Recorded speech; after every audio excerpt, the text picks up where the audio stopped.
parole aux associations.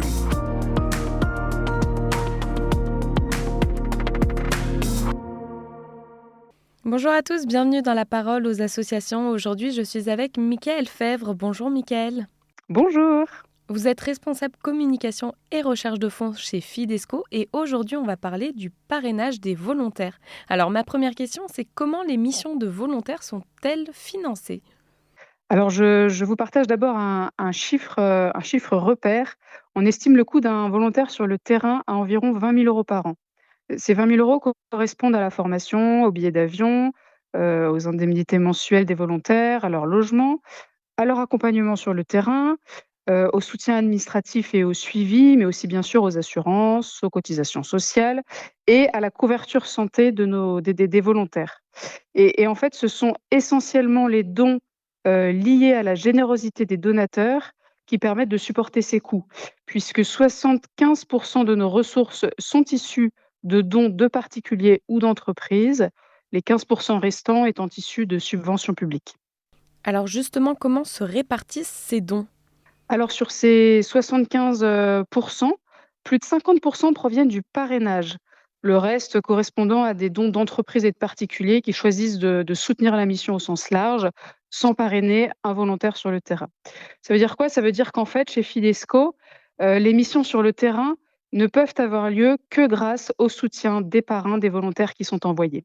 Alors concrètement, expliquez-nous, c'est quoi être parrain ? Alors, être parrain, c'est soutenir financièrement un volontaire ou un couple de volontaires, mais aussi, le soutenir par la pensée et par la prière. Ce point est très important, sur le terrain pour l'avoir vécu, moi-même quand je suis partie en mission au Cameroun en 2022 en famille. Il est capital de se savoir ainsi, soutenu. Ça porte vraiment dans les difficultés de savoir que l'on n'est pas seul.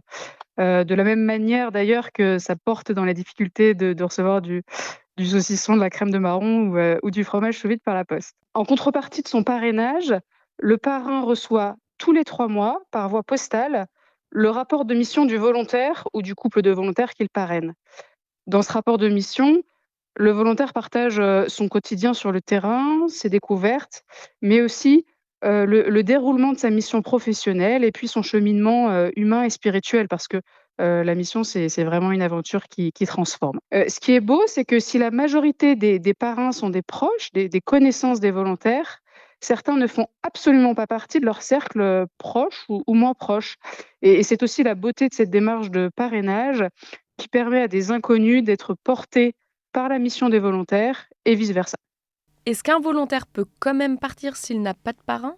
Alors oui, en fait, même si on lui demande de rentrer dans cette démarche de parrainage en communiquant sur son départ en mission, parce que au-delà de l'aspect financier, c'est aussi là que commence, le témoignage missionnaire, un volontaire peut partir sans parrain.